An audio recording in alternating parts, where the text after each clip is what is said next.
Shalom pessoal, quem vos fala é o vosso amigo Moré e estamos aqui com mais um vídeo para o canal. Dessa vez é uma pequena curiosidade e explanação do texto sagrado, tá bom?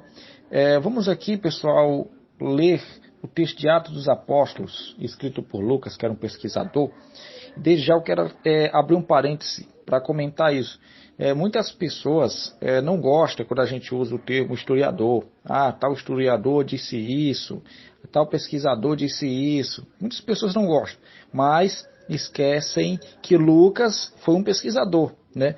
Inclusive escreveu Atos dos Apóstolos e o próprio livro dele, Lucas, tá? O Cataluca, né? O livro de Lucas em grego. Então, pessoal, Lucas era um pesquisador, né? Era um pesquisador, era um estudioso, então é muito bom. Se eu puder dar um conselho para você, talvez que vê o meu canal aqui, que goste dos estudos, pesquise, estude, e isso vai ajudar muito, tá bom? Para crescer. Então, crescer no conhecimento, né?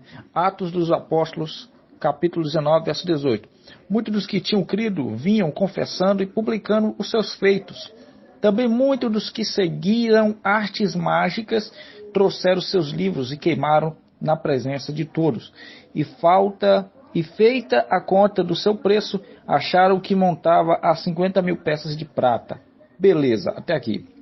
Aqui nós temos, pessoal, a propagação do evangelho sendo pregada lá para os gregos, em Éfeso, tá?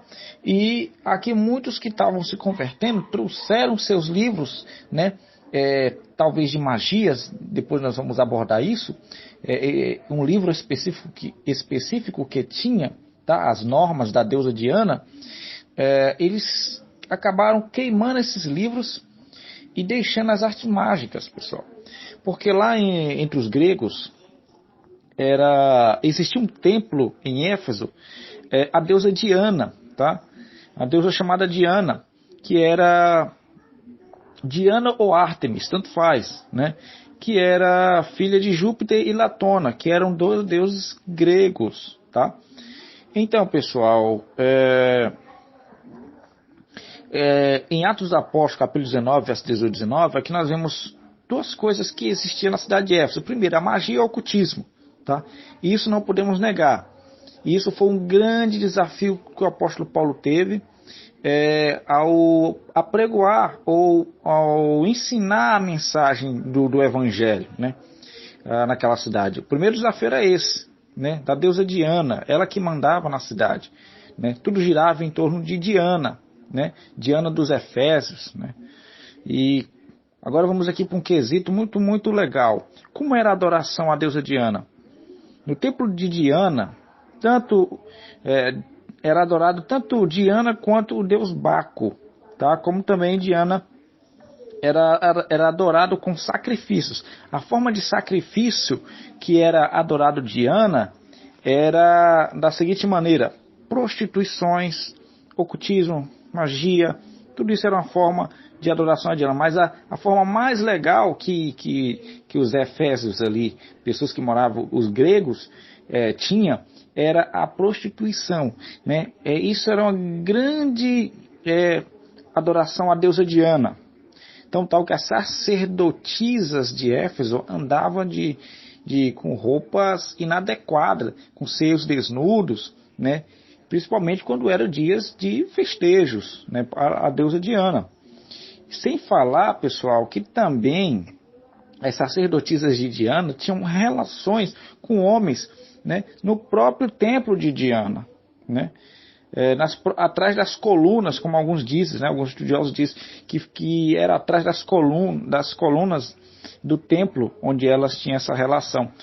E daí, a partir daí, quando essas mulheres tinham relação com os homens e gravidavam, como a deusa Diana era contra o casamento, então essas sacerdotisas eram obrigadas a deixar seus filhos.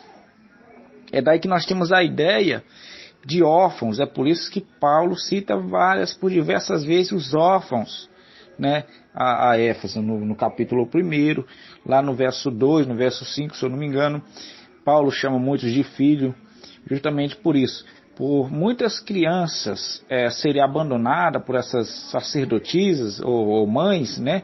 Era o grande índice de abandono de órfãos naquela cidade era muito grande, justamente por causa dessa adoração a Diana, né?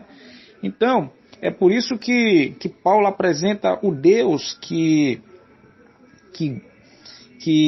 acolhe essas pessoas que são deixadas, né? Deus acolhe, é esse o Deus que Paulo prega, que Deus apregou, e por isso ganha muitas pessoas e multidões de pessoas para a igreja de Éfeso, né?